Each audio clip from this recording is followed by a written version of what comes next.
श्री अयोध्या जी में कनक भवन एवं हनुमानगढ़ी के बीच में एक आश्रम है जिसे बड़ी जगह अथवा दशरथ महल के नाम से जाना जाता है। काफी पहले वहाँ पर एक संत रहा करते थे जिनका नाम था श्री राम प्रसाद जी। उस समय अयोध्या जी में इतनी भीड़भाड़ नहीं होती थी, ज्यादा लोग वहाँ पर आते जाते भी नहीं थे। श्री राम प्रसाद जी ही उस समय बड़ी जगह के कर्ता धर्ता थे। वहाँ बड़ी जगह में मंदिर है जिसमें पत्नियों सहित चारों भाई श्री राम, श्री लक्ष्मण, श्री भरत और श्री शत्रुघ्न जी एवं हनुमान जी की सेवा होती है। चूँकि सबके सब फक्कड़ संत थे तो नित्य मंदिर में जो भी थोड़ा बहुत चढ़ावा आता था उसी से मंदिर एवं आश्रम का खर्च चला करता था। प्रतिदिन मंदिर में आने वाला सारा चढ़ावा एक बनिए को, जिसका नाम था पलटू बनिया, भिजवाया जाता था। उसी धन से थोड़ा बहुत जो भी राशन आता था उसी का भोग प्रसाद बनकर भगवान को भोग लगता था और जो भी संत आश्रम में रहते थे वे खाते थे। एक बार प्रभु की ऐसी लीला हुई कि मंदिर में कुछ चढ़ावा नहीं आया। अब इन साधुओं के पास कुछ जोड़ा गांठा तो था नहीं, तो क्या किया जाए। कोई उपाय न देखकर श्री राम प्रसाद जी ने दो साधुओं को पलटू बनिया के पास भेज के कहलवाया कि भैया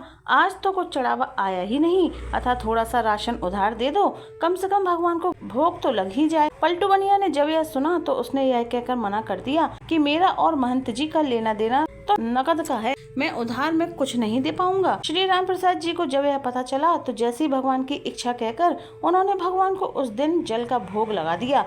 सारे साधु भी जल पीकर रह गए। प्रभु की ऐसी परीक्षा थी कि रात्रि में भी जल का ही भोग लगा और सारे साधु भी जल पीकर भूखे ही सो गए। वहाँ मंदिर में नियम था कि शयन कराते समय भगवान को एक बड़ा सुंदर पीताम्बर ओढ़ाया जाता था तथा शयन आरती के बाद श्री राम प्रसाद जी नित्य करीब 1 घंटा बैठकर भगवान को भजन सुनाते थे। पूरे दिन के भूखे राम प्रसाद जी बैठे भजन गाते रहे और नियम पूरा करके सोने चले गए। धीरे धीरे करके रात बीतने लगी।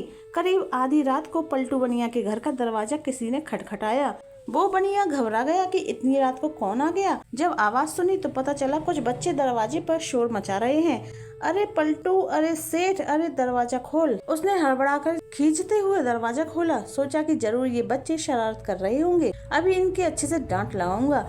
जब उसने दरवाजा खोला तो देखता है कि 4 लड़के जिनकी अवस्था 12 वर्ष से भी कम होगी एक पीताम्बर ओढ़कर खड़े हैं। वे चारों लड़के एक ही पीताम्बर ओढ़े थे। उनकी छवि इतनी मोहक, ऐसी लुभावनी थी कि ना चाहते हुए भी पलटू का सारा क्रोध प्रेम में परिवर्तित हो गया और वह आश्चर्य से पूछने लगा, बच्चों तुम कौन हो?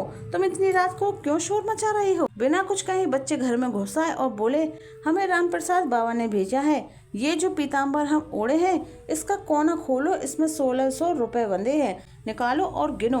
ये वो समय था जब आना और पैसा चलता था। 1600 उस समय बहुत बड़ी रकम हुआ करती थी। जल्दी जल्दी पलटू ने उस पीताम्बर का कोना खोला तो उसमें सचमुच चांदी के 1600 सिक्के निकले। प्रश्न भरी दृष्टि से पलटू बनिया उन बच्चों को देखने लगा।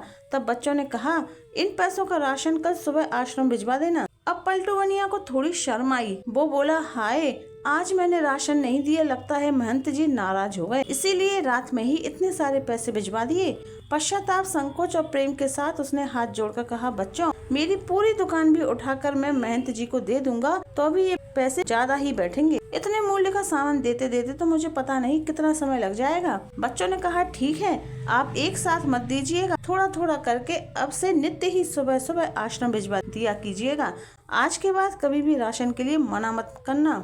पलटू बनिया तो अरे शर्म के जमीन में गड़ा जाए। वो फिर हाथ जोड़कर बोला, जैसी महंत जी की आज्ञा। इतना कह सुनकर के बच्चे चले गए, लेकिन जाते जाते पलटू बनिया का मन भी ले गए। इधर सवेरे सवेरे मंगला आरती के लिए जब पुजारी जी ने मंदिर के पट खोले तो देखा भगवान का पीताम्बर गायब है। उन्होंने ये बात राम प्रसाद जी को बताई और सबको लगा कि कोई रात में पीताम्बर चुरा के ले गया। जब थोड़ा दिन चढ़ा तो गाड़ी में ढेर सारा सामान लदवा के कृतज्ञता के साथ हाथ जोड़े हुए पलटू बनिया आया और सीधा राम प्रसाद जी के चरणों में गिरकर क्षमा मांगने लगा। राम प्रसाद जी को तो कुछ पता ही नहीं था। वे पूछे, क्या हुआ? अरे किस बात की माफी मांग रहा है? पर पलटू बनिया उठे ही ना और कहे, महाराज रात में पैसे भिजवाने की क्या आवश्यकता थी? मैं कान पकड़ता हूँ, आज के बाद कभी भी राशन के लिए मना नहीं करूँगा।